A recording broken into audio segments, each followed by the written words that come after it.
Hello everyone, good evening to all of you. Once again, welcome back on my YouTube channel Learn with Concept by Ashna Vishwakarma. Hope you all are good. Now as you know that कि हमारा course 4 का series चल रहा था, उसमें भी हम continuation कर रहे थे विच स्किल वॉज राइटिंग स्किल या लेखन कौशल। उसके बारे में हम डिटेल स्टडी करेंगे। ठीक है, इससे प्रीवियस वाला जो हमारा वीडियो था उसको आप देख लीजिएगा। मैकेनिक्स ऑफ राइटिंग पे डिटेल वीडियो था, उससे आपको हेल्प मिलेगी, बहुत हेल्प मिलेगी। इवन की राइटिंग कैसे होती है, देखिए लिखना तो सभी जानते हैं बट प्रोसेस क्या है राइटिंग का, कैसे हम लेखन कौशल को और अच्छे बना सकते हैं। इट मीन्स मतलब शब्दों को प्रॉपर सिलेक्शन, चूजिंग और कैसे फॉर्मेट में किस फ्रेम में लिखें ताकि कम से कम शब्दों में हम अपनी बात को अच्छे तरीके से कर सकें या लिख सकें या रख सकें सामने वाले तक, ताकि कम्युनिकेशन बेटर हो सके। इट मीन्स डू दैट कि जो भी हमारा कम्युनिकेशन स्किल है तभी बेटर हो सकता है जब हम अपने लिखने की कौशल में बहुत क्या हो, दक्ष हूँ, हमारी भाषाई दक्षता बहुत ज़्यादा हो। तो देखिए इतनी कमांड तो होती नहीं है लैंग्वेज की, एज अ लैंग्वेज टीचर को छोड़कर जो लैंग्वेज टीचर्स होते हैं उनकी कमांड बहुत अच्छी होती है, आपने देखा होगा। हाँ ना, लैंग्वेज से मतलब आपका ग्रामर से है, पंक्चुएशन से है, सिस्टमेटिक वे से लिखने से है। तो ओवरऑल ये तो था थोड़ा सा राइटिंग स्किल का मैकेनिक्स के रिगार्डिंग प्रीवियस वीडियो का एक ब्रीफ। ठीक है, आज का जो टॉपिक है वो भी बहुत इंपॉर्टेंट है, आप इसे ज़रूर से ज़रूर पढ़ें, आपको पता होना चाहिए। और बेसिकली देखिए ये केवल कोर्स 4 के पर्पज़ से ही इंपॉर्टेंट नहीं है, तो इंपॉर्टेंट है, ये कोर्स 4 के पर्पज़ से तो है ही है। इसके अलावा आपको एमएड में पेपर राइटिंग करनी हो या आर्टिकल राइटिंग करनी हो तो ये सारे वीडियोस काफ़ी हेल्प करेंगे। तो जो टॉपिक है आज का है द प्रोसेस ऑफ राइटिंग, या लिखने की क्या प्रक्रिया होती है, लिखने की क्या प्लानिंग होती है, क्या क्या स्टेप्स होते हैं, हम उन्हीं के बारे में डिटेल स्टडी करेंगे। देखिए पहला पॉइंट लिख रखा है clear writing starts with a clear thinking. आपको पता है कि अच्छा लेखन जो होता है वो आपकी क्लियर थिंकिंग से कहीं ना कहीं स्टार्ट होता है, यानी कि सबसे अच्छा आपको बिल्कुल क्लियर सोचना पड़ेगा, नीट एंड क्लीन सोचना पड़ेगा कि प्रॉपर आप लिखना क्या चाहते हो, किस टॉपिक पे लिखना चाहते हो। ठीक है, नेक्स्ट पॉइंट है good physical environment for writing like light, posture, paper, grip of pen etc. are required for the smooth writing process. It means writing skill में क्या क्या चीज़ें एनवायरनमेंट है, आपका फिजिकल एनवायरनमेंट जो है वो बहुत अच्छा होना चाहिए, मतलब प्रॉपर वे से लाइट अरेंज होनी चाहिए। इसके अलावा आपके बैठने का जो पोस्चर है वो टेबल या चेयर के साथ होना चाहिए, प्रॉपर वे में बैठे होने चाहिए जब भी आप लिखने बैठें। पेपर अच्छा लें आप, पेन का जो ग्रिप है मतलब पेन अच्छा चूज़ करें आप, पेन या पेंसिल जो भी आप यूज़ कर रहे हैं आप अच्छा चूज़ करें ताकि उसकी ग्रिप बेटर हो, चलने में बेटर हो, अच्छा चूज़ करें, आपके हाथों को दर्द ना हो। जो रबड़ वाले पेन आते हैं आजकल, ठीक है, उनको चूज़ किया जा सकता है, पायलट पेन या फाउंटेन पेन या जेल पेन, जिनको आप स्मूथली रन करा सकें, उन तरह के पेन का सिलेक्शन कर सकते हैं फॉर राइटिंग। ठीक है, तो ये सारी चीज़ें रिक्वायर्ड हैं किसके लिए, आपकी स्मूथ राइटिंग प्रोसेस के लिए। नाउ नेक्स्ट है process of writing involves the several identifiable step. जो लिखने की प्रक्रिया है, ठीक ना, वो क्या है, उसमें बहुत सारे आइडेंटिफिकेशन है, बहुत सारे क्या स्टेप्स इन्वॉल्व हैं। पर्टिकुलर हम एक स्टेप की बात नहीं कर सकते या एक बोल सकते हैं कि हम क्या एक स्टेप की या एक योजना की या एक लाइन की बात नहीं कर सकते हम राइटिंग प्रोसेस के लिए। देयर आर मैनी स्टेप्स, हम जो कि आगे डिस्कस करेंगे। और इससे भी मेन इंपॉर्टेंट ये है कि मैं इस वाले वीडियो में थोड़े से राइटिंग प्रोसेस से रिलेटेड 2-4 टिप दूंगी और एक साइकिल भी बताऊंगी, जिससे आपका प्रोसेस ऑफ राइटिंग का जो आंसर है वो बहुत अच्छा हो जाएगा और काफ़ी यादगार रहेगा, आप याद कर सकते हैं बहुत ही इजी वे में। नेक्स्ट है collecting ideas, organizing and planning, developing, writing, revising and editing are the major steps in the writing which are discussed below. मतलब विचारों को क्या करना, विचारों को एकत्रित करना, इसके अलावा विचारों को डेवलप करना, थॉट्स को डेवलप करना, उनको प्रॉपर वे में अरेंज करना, प्लानिंग बनाना, रिवाइजिंग करना, फिर इसके अलावा हम एडिटिंग करना। तो ये सारे जो मेजर स्टेप्स हैं राइटिंग स्किल के लिए, हम इन्हीं की डिटेल स्टडी करेंगे जो कि नीचे रखें। तो पहला स्टेप हमारा क्या है, प्री राइटिंग। प्री राइटिंग का मतलब है पहले से लिखना या पहले से डिसाइड करना, मतलब choosing a specifying a topic, determining the audience, purpose of writing, tone of writing and the point of view and tense. यानी कि सबसे पहले आपको डिसाइड करना है कि आप किस सब्जेक्ट पे लिखना चाहते हैं, यानी कि आप अपना कोई टॉपिक डिसाइड कर लीजिए। इसके अलावा आपकी ऑडियंस कैसी है, आप किस तरह के ऑडियंस के लिए लिखना चाहते हैं, फिर पर्पस क्या है आपके लिखने का, फिर इसके अलावा टोन क्या होगा आपको लिखने का, यानी कि टोन इन द सेंस कि आपके लिखने का लेवल क्या होगा, एटीट्यूड क्या होगा, किस तरीके की चीज़ों को लिखेंगे, क्या डिटरमाइन करते हैं आपके दर्शक ऑडियंस कैसे हैं, उनके हिसाब से लिखेंगे और प्लस उनका पॉइंट ऑफ व्यू देखेंगे। इसके अलावा प्रॉपर टेंस का यूज़ करेंगे जब भी आप राइटिंग प्रोसेस में इन्वॉल्व होंगे प्री राइटिंग के अंतर्गत, यानी पूर्व लेखन के अंतर्गत।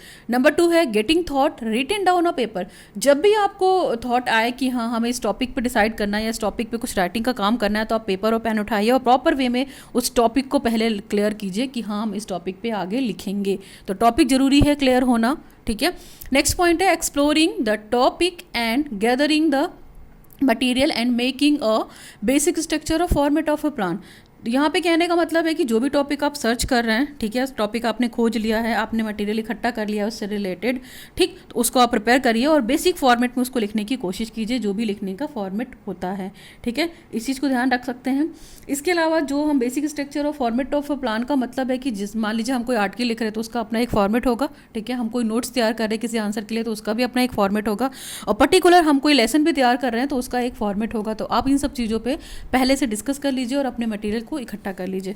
नाउ प्री राइटिंग में नेक्स्ट पॉइंट है हमारा using technique of brainstorming, free writing and clustering, ठीक है, आउटलाइनिंग एक्सेट्रा। यानी कि आप जो लिखना स्टार्ट करेंगे तो इसके लिए क्या करिए, आप बिल्कुल ब्रेन स्टोरिंग मतलब आप ब्रेन से सोचिए, प्रॉपर वे से समझ लीजिए, तर्क शक्ति है जो भी लगा के करना हो कर लीजिए। आप अपने मेंटली से डिसाइड कर लीजिए कि हाँ मेंटली मैं इस टॉपिक को लिखने के लिए एबल हूँ और मेरे पास इससे रिलेटेड बहुत सारे दिमाग में आइडियाज़ हैं जिनको हम बोलते हैं सडनली आते हैं। तो ब्रेन स्टोर्मिंग के अकॉर्डिंग काम कर सकते हैं आप। इसमें आपकी ब्रेन स्टोर्मिंग वाली जो स्किल है वो काफ़ी अच्छे से डेवलप हो जाएगी, ठीक है। इसके अलावा आप बिल्कुल फ्री राइटिंग लिखिए, फ्री होकर लिखिए, किसी तरह के प्रेशर में आकर टेंशन में आकर लिखने की कतई ज़रूरत नहीं है, ठीक है। आप अपना एनवायरनमेंट बिल्कुल नीट एंड क्लीन रखेंगे तो आपकी फ्री राइटिंग अच्छे से हो सकेगी, ठीक है। ओके, नेक्स्ट है आपका, इसके अलावा जो अगर प्री राइटिंग में बात कर सकते हैं तो हम जो टेक्निक वगैरह यूज़ करते हैं उनके बारे में बात कर सकते हैं। टेक्निक्स वगैरह, ब्रेन स्टोर्मिंग हो गया, फ्री राइटिंग। तो टेक्निक इन द सेंस कि देखिए टेक्निक क्या होती है चीज़ों को लिखने का, लाइक अभी के टाइम में देखेंगे तो आप बहुत सारे ऐसे टूल्स एंड टेक्निक्स यूज़ हो गए हैं राइटिंग के लिए जिससे हमारी राइटिंग बहुत ईजी हो गई। अगर हम ऑनलाइन देखेंगे तो बहुत सारे इंटरनेट के माध्यम से ऐसे फॉन्ट्स हैं, बहुत सारे ऐसे पिक्टोरियल ग्राफ हैं, चार्ट्स हैं, बहुत सारे ऐसे शब्द भी हैं, भाषा भी हैं, लैंग्वेज भी हैं, फॉन्ट भी हैं जिनको हम यूज़ करके अपनी राइटिंग को बहुत इफेक्टिव बनाते हैं। बट फिर भी इन टेक्निक्स के अलावा आपको प्रैक्टिस करनी पड़ेगी अपने पर्सनल राइटिंग की, जिस भी टॉपिक के बारे में आप लिखना चाहते हो। नंबर 2 है प्लानिंग या एक तरह की योजना बनाते हैं। तो देखिए भाई, हम कोई भी काम करने से पहले एक प्लानिंग बनाते हैं, इसलिए बनाते हैं ताकि उस काम को करने में हमें कोई भी क्या डिस्टर्बेंस ना हो, वो काम प्रॉपर वे में हो जाए। तो प्लानिंग में क्या करते हैं हम, देखिए keeping the objective in mind and researching the topic. तो आपका जो उद्देश्य है, जिस भी फील्ड में आप काम करना चाहते हो, चाहे एजुकेशन का फील्ड हो, ठीक है, इसके अलावा चाहे आपका मान लीजिए एजुकेशन की फील्ड में कुछ लिखना चाहते हैं आप, तो इसमें भी लिख सकते हैं। एजुकेशन हो गया आपका, फिर हो गया आपका मेडिकल का फील्ड हो गया, ठीक है, पॉलिटिक्स हो गया, सोशल इश्यूज़ हो गए। तो मतलब आप जिस पे भी लिखना चाहते हो ना, अपना एक माइंड मेकअप करो, ठीक है, माइंड मेकअप करके उसी के अकॉर्डिंग, उसी एरिया के अकॉर्डिंग, उसी फील्ड ऑफ इंटरेस्ट के अकॉर्डिंग आपने ऑब्जेक्टिव बनाइए और टॉपिक को दोबारा से सर्च कीजिए कि उसमें क्या मॉडिफिकेशन हो सकता है। प्लानिंग के तहत आप ये काम कर सकते हैं। उनके ऑब्जेक्टिव को ध्यान में रखकर अपने थॉट्स को एक्सप्लेन कीजिए कि आप किसके बारे में स्टडी करना चाहते हैं, किसके बारे में शोध करना चाहते हैं, किसके बारे में रिसर्च करना चाहते हैं। नेक्स्ट हमारा है organizing the ideas and thoughts to create an outline. यानी कि आप अपने थॉट्स को ऑर्गेनाइज़ कीजिए, अपने आइडियाज़ को ऑर्गेनाइज़ कीजिए कुछ और नई आउटलाइन लाने के लिए। यानी कि एक फॉर्मेट बनाइए ताकि आपको जो नए नए आइडियाज़ आ रहे हैं उसमें आप कैसे इंप्लीमेंट कर रहे हैं और जो पहले लिख चुके हैं, क्योंकि लिखने के बाद भी बहुत सारी चीज़ें रिकॉल होती रहती हैं जब भी हम पेपर राइटिंग करते हैं, कुछ भी पढ़ते हैं, तो उसको भी उसमें ऐड करिए। नेक्स्ट हमारा numbering the ideas helps for the better organization of the thoughts. यानी कि कहीं ना कहीं जो आपके थॉट्स हैं उनको आप एक क्रम में अरेंज कीजिए ताकि जो आपका लिखने का स्टैंडर्ड है, जो ऑर्गेनाइजेशन है थॉट्स का, वो बेटर हो सके। ऐसा नहीं है कि जिस पॉइंट की ज़रूरत बाद में है उसको आपने पहले ही लिख दिया है, ठीक है, यानी कि हो सकता है कुछ डिफ़िकल्ट चीज़ें पहले ही लिख दी ताकि वो पेपर का टाइटल पढ़ने में ही उसको दिक्कत हो रहा। तो मेरे कहने का सिर्फ इतना मतलब है कि सबसे पहले तो पेपर का जो टॉपिक आप लिखना चाह रहे हो आर्टिकल, वो टॉपिक क्लियर होना चाहिए, उससे रिलेटेड उसकी ऑब्जेक्टिव क्लियर होनी चाहिए। फिर धीरे धीरे हम स्टडी मटीरियल या कंटेंट पर आएंगे तो चीज़ें क्लियर हो जाएंगी। तो हमने प्लानिंग यहाँ पे ख़त्म की। प्लानिंग के बाद है हमारा ड्राफ्टिंग। और ड्राफ्टिंग का मतलब होता है एक तरीके का प्रारूपण या थोड़ा सा जैसे हम किसी भी चीज़ की पहले से एक ड्राफ्टिंग कर लेते हैं। मतलब हमारे पास मटेरियल भी है, कंटेंट भी है, सब कुछ है, हमने उसको एक फॉर्म में लिख रखा है, उसको क्या करना है, उसको मॉडिफाई करके और आगे ले जाना है। तो ड्राफ्टिंग करनी बहुत ज़रूरी है, like getting the ideas on paper by using the sentences and paragraph. तो आपको उस टॉपिक से रिलेटेड जितने भी पैराग्राफ हैं वो लिख लीजिए, सेंटेंसेस लिख लीजिए, अपने वाक्य बना लीजिए, उनका यूज़ करके जो भी थॉट्स आपको समझ में आते हैं ना, आप एक पेपर पेन उठाइए और उसमें लिख लीजिए, ठीक है, इससे ये बेटर रहेगा। नेक्स्ट है following the basic structure format of the genre, that is choosing, sharing, taking advice over और reading aloud, refines the drafting, raise questions like. यानी कि आप कुछ बेसिक स्ट्रक्चर को फॉलो कीजिए, बेसिक फॉर्मेट को फॉलो कीजिए। यानी कि ड्राफ्टिंग का मतलब है कि आप अपने शब्दों को चुनाव कीजिए कि आप किन किन शब्दों को चूज़ करना चाह रहे हो। वर्ड्स चूजन बहुत मैटर करता है, ठीक है। फिर दूसरे के साथ शेयर कीजिए, दूसरों से बात कीजिए, दूसरों से एडवाइस लीजिए और तेज तेज पढ़िए, और पढ़ने के बाद खुद की ड्राफ्टिंग कीजिए कि और किस तरीके के क्वेश्चन निकल सकते हैं, क्योंकि जब हम भी लाउड रीडिंग करते हैं तो बहुत सारे क्वेश्चन अराइज होते हैं हमारे माइंड में। तो such question are like, number 1, what do you like about the writing. मतलब what you like about the writing का मतलब क्या है कि आप राइटिंग के बारे में क्या जानना चाहते हैं, ठीक है, इसके बारे में हम बात कर सकते हैं। इनको ज़रूर आप उपयोग कीजिए, ठीक है। इसके अलावा अगर हम नेक्स्ट पॉइंट में बात करते हैं कि आपको लिखने के बारे में क्या पसंद है, व्हाट यू लाइक, है ना। नंबर 2 है व्हाट इज़ अनक्लियर, क्या मतलब आपको क्या क्लियर नहीं है, आप उस पर सोचिए कि आप क्या नहीं जस्टिफाई कर पा रहे हैं, आपके लिए क्या अस्पष्ट है। नेक्स्ट है what would you to do the improve it, मतलब आपको इसमें सुधारने के लिए क्या इंप्रूवमेंट करना है, आप क्या कौन सा वीक पॉइंट है उसको आप सुधारिए, उसमें इंप्रूवमेंट कीजिए। नेक्स्ट है, ये सारे क्वेश्चन आप अपने आप से कर सकते हैं।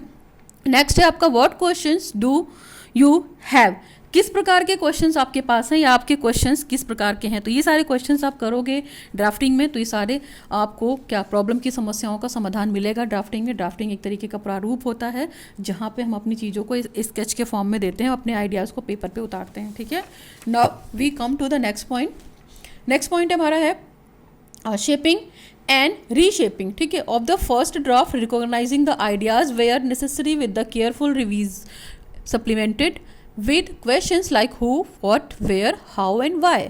ओके, तो पहले आप जो भी आप प्रिपेयर कर रहे हो, आप जो शेप देना चाह रहे हो, तो उसको आप रीशेप कर लो, उसको मॉडिफाई कर लो अपने पहले ड्राफ्ट को, फिर उसके आइडिया को रिकॉग्नाइज कर लो, जो ज़रूरत हो, जितने ध्यान की ज़रूरत हो, जितने रिव्यूज़ की ज़रूरत हो, आप उसे दीजिए। इसमें कोई लापरवाही मत कीजिए, मतलब जो आपके थॉट्स आ गए हैं, विचारों को आइडेंटिफाई कर लीजिए, थॉट्स को आइडेंटिफाई कर लीजिए, उसको प्रॉपर फिर से प्रिपेयर कर लीजिए, कोई दिक्कत नहीं है। आप दोबारा रिव्यू कर सकते हैं, उसको रीशेप कर सकते हैं। अगर आपने ड्राफ्टिंग बना भी दी है, ड्राफ्टिंग पढ़ने के बाद आपको कुछ लग रहा है कि इंप्रूवमेंट की ज़रूरत है, तो वहाँ पे आप कतई केयरलेस मत होइए। आप किसी से उसको क्रिटिसाइज़ करा लीजिए, किसी और से पढ़ा लीजिए। जैसे बहुत सारे क्वेश्चन अराइज होते हैं ना, who, what, where, how and why, मतलब हम कौन हैं, क्या हैं, कहाँ लिखना चाह रहे हैं, क्यों लिखना चाह रहे हैं और कहाँ क्या कैसे लिखना चाह रहे हैं, है ना। इस पर थॉट्स करिए कि हम क्या क्या चीज़ें दे सकते हैं।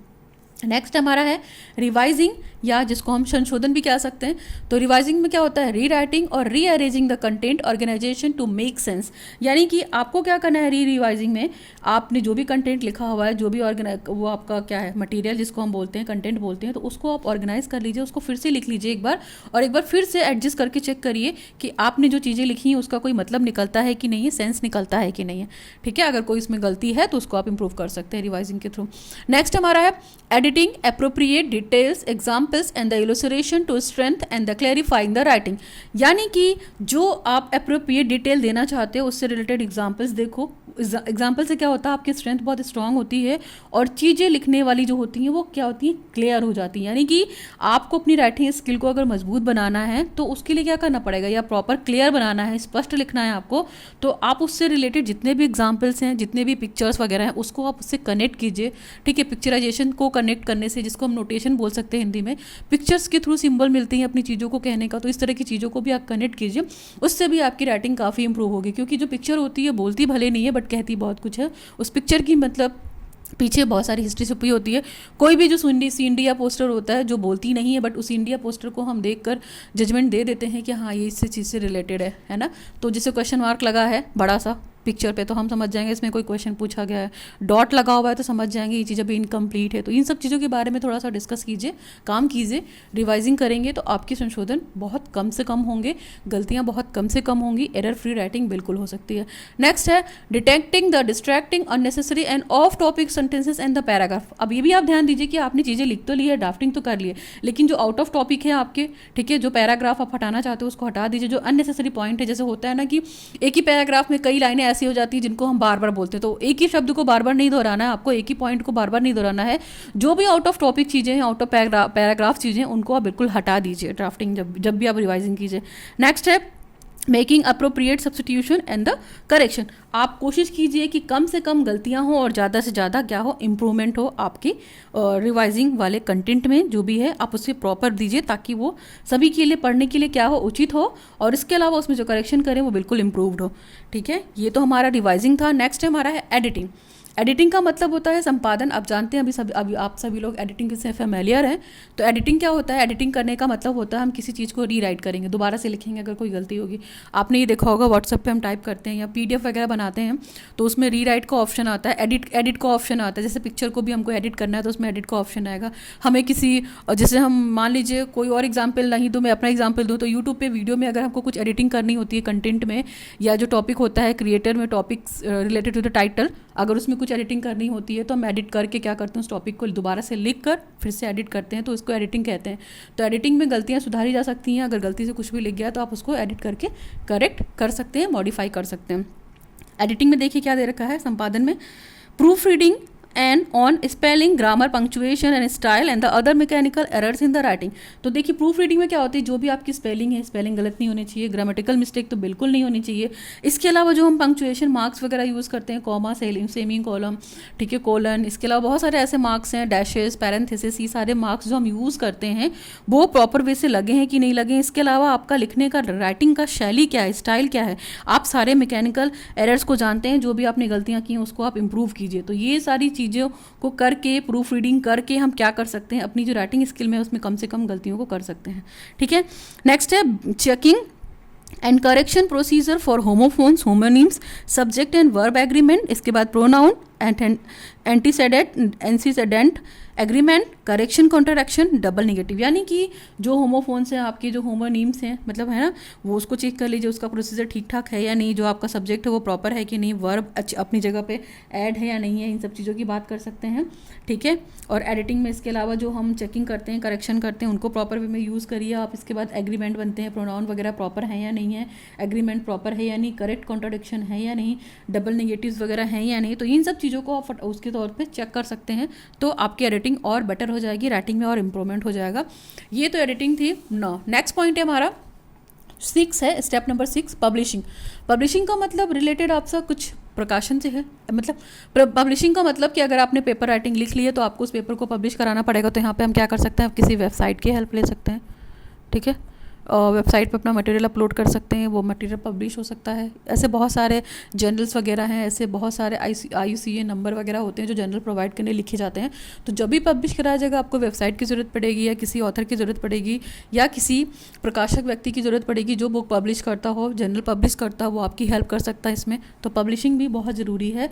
तो पब्लिशिंग में क्या होता है, पॉलिशिंग फॉर प्रेजेंटेशन और स्पीकिंग, यानी कि आप प्रेजेंटेशन अच्छा दीजिए जो भी आपने प्रिपेयर किया है, और उसको प्रॉपर वे से बोलने के लिए आप सक्षम रहिए। आपको बोलने में दिक्कत नहीं होनी चाहिए while speaking your title, your research paper, whatever any kind of article, ठीक है, which you have to written. जो भी आपने लिखा है या लिखना है आपको, उसको आप प्रॉपर वे से प्रेजेंट करना भी सीखिए। केवल लिख के रख दिया उससे मतलब नहीं होता है।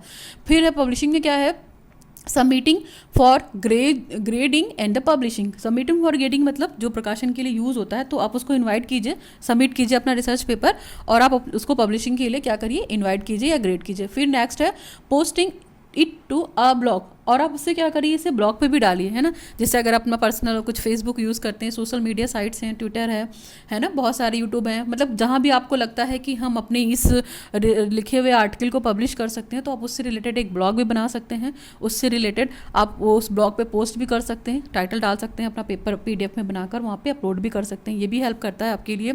ठीक है, नेक्स्ट हमारा एंड द लास्ट है एसेसिंग। एसेसिंग का मतलब है एक तरीके से इवैल्यूएशन या आकलन से भी जोड़ते हैं हम एसेसिंग को। ठीक है, आकलन कह सकते हैं। तो आकलन का मतलब पेपर में आपने क्या लिखा है, है उस पर आपको फोकस करना है। Reflecting on what has been written, यानी कि आपने क्या लिखा है उस पर आपको ध्यान देना है। Number 2, checking for quality control, आपको जो क्वालिटी वाली चीज़ें हैं उस पर देखनी है कि आपकी क्वालिटी बेटर है या नहीं। लाइक मतलब क्वालिटी इन द सेंस कि जो कंटेंट बच्चा पढ़ रहा है, जो भी आर्टिकल वो पब्लिश होने जा रहा है, जो भी राइटर या ऑथर पब्लिश करेगा वो क्वालिटीफुल हो, सभी के लिए यूज़फुल हो। क्वालिटी इन द सेंस में ऐसा ना हो कि बहुत सारा भर भर के लिख दिया है आपने और क्वालिटी वाली कोई बात ही नहीं है, यानी कि जो मुद्दे की बात, टॉपिक जिससे रिलेटेड है, आपको उसी से रिलेटेड कंटेंट वहाँ देना है, तभी आपका क्या होगा, क्वालिटी कंट्रोल होगा, क्वालिटी कंट्रोल चेक होगा। नेक्स्ट हमारा है re read the written book critically, यानी कि जो आपने रिटन वर्क कर लिया है उसको दोबारा से लिखिए और क्रिटिकली उसको चेक कीजिए, किसी और से चेक करवाइए। अगर आप उसको, आपको लग रहा है कि आपकी तरफ से ओके है, तो आप 1-2 और व्यक्ति से एडवाइस ले सकते हो और एडवाइस लेकर उसको क्या कर सकते हो, और एसेस कर सकते हो और बेटर कर सकते हो। ठीक है, तो ये दीज आर द 7 स्टेप्स, ठीक है, प्रोसेस ऑफ राइटिंग में इन्वॉल्व है। अब थोड़ा सा वेट करिए, मैं थोड़ी सी टिप देना चाहती हूँ इसी से रिलेटेड आपकी प्रोसेस ऑफ राइटिंग से, तो उसको आप देख लीजिए। और एक साइकिल भी है, साइकिल के थ्रू भी आप प्रॉपर से जो राइटिंग प्रोसेस है उसको कर सकते हैं। टिप मेरा ये है राइटिंग प्रोसेस से थ्रू, पहला क्या दे रखा है, begin with a positive attitude. जब भी आप लिखने के लिए प्रिपेयर हुई है, लिखने की प्रक्रिया में इन्वॉल्व हुई है, तो हमेशा क्या रखिए, पॉजिटिव एटीट्यूड रखिए, पॉजिटिव दृष्टिकोण रखिए कि हाँ मैं ये काम कर सकती हूँ, yes I can do it now. ठीक है, मैं भी पेपर आर्टिकल या मैं भी कुछ लिख सकती हूँ, भले गलत लिखूंगी, भले उसमें संशोधित करूंगी, रिवाइजिंग करूंगी, बट लिखूंगी। तो एटीट्यूड हमेशा आपका पॉजिटिव होना चाहिए, should be positive attitude. Number 2 है be receptive to new technique and the approaches. आप चीज़ों को एक्सेप्ट कीजिए, नई नई चीज़ें जो है ना उसको रिसीव कीजिए, टेक्निक्स वगैरह जो हैं, अप्रोचेस वगैरह हैं, उसको इन्वॉल्व कीजिए अपनी राइटिंग में कि कौन कौन सी टेक्निक और अप्रोचेस आज की डेट में न्यू हो गई हैं, जिनको हमको क्या करना, रिसीव करना है और रिसीव करके अपनी राइटिंग में अडॉप्ट करना है, यानी कि एप्लीकेशन वाला काम भी करना है। एक होता है ना कि प्रैक्टिस के बाद राइटिंग अच्छी नहीं होती है, खत्म हो जाती है, तो आप प्रैक्टिस के थ्रू इन सब चीज़ों में बने रहिए, टेक्निक्स को यूज़ करते रहिए, क्योंकि टाइम के अकॉर्डिंग हमको आगे भी बढ़ना होता है। नेक्स्ट है activity reach out and welcome help from other.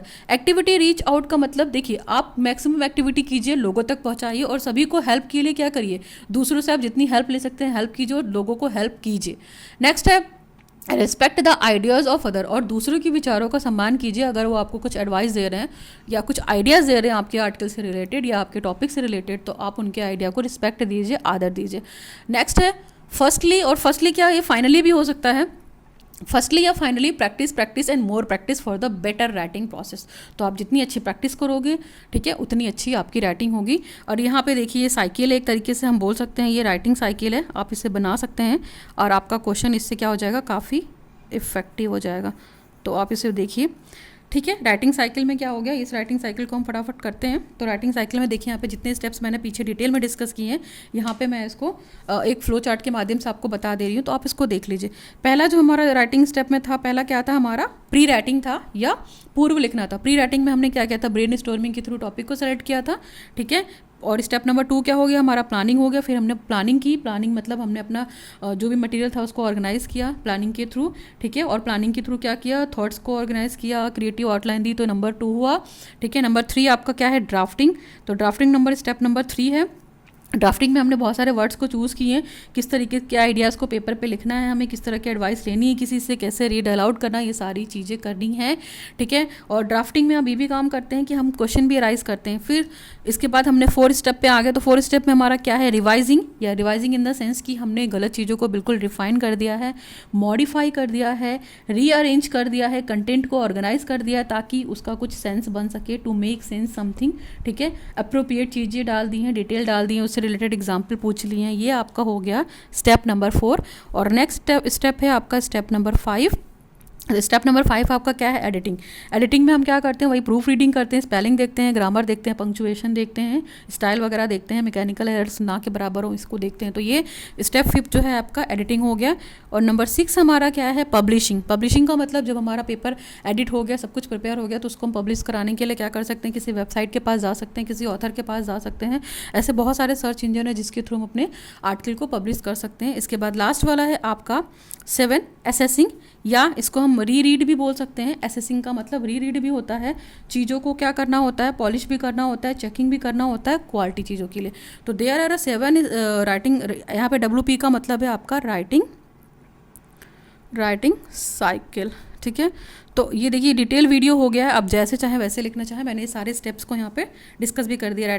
Number 1 है प्री राइटिंग, नंबर 2 है प्लानिंग, नंबर 3 है ड्राफ्टिंग, नंबर 4 है रिवाइजिंग, नंबर 5 है एडिटिंग, पब्लिशिंग है नंबर 6 और नंबर 7 है असेसिंग। तो ये राइटिंग प्रोसेस का साइकिल है, आप इस साइकिल को जरूर बनाएं और जो यहाँ पर टिप्स दी गई हैं राइटिंग प्रोसेस से रिलेटेड आप उन्हें ज़रूर फॉलो करें, ठीक है। फिर भी कोई दिक्कत या डाउट हो तो you can ask me in my comment section. और वीडियो थोड़ा भी हेल्पफुल रहा है, रिक्वायर्डफुल रहा है तो प्लीज़ लोगों तक शेयर कीजिए, ठीक है। मेरे चैनल को लाइक कीजिए, वीडियोज़ को लाइक कीजिए, शेयर कीजिए दूसरों तक। इसके अलावा मेरे चैनल को सब्सक्राइब भी कीजिए। If you have any problem you can ask me in my comment section and description box में ईमेल आईडी दे रखा है, आप वहाँ पे भी कमेंट कर सकते हैं या मेरे से लिंकअप कर सकते हैं। So thanks for watching the video. Now signing off, learn with concept bye Archana Vishwakarma.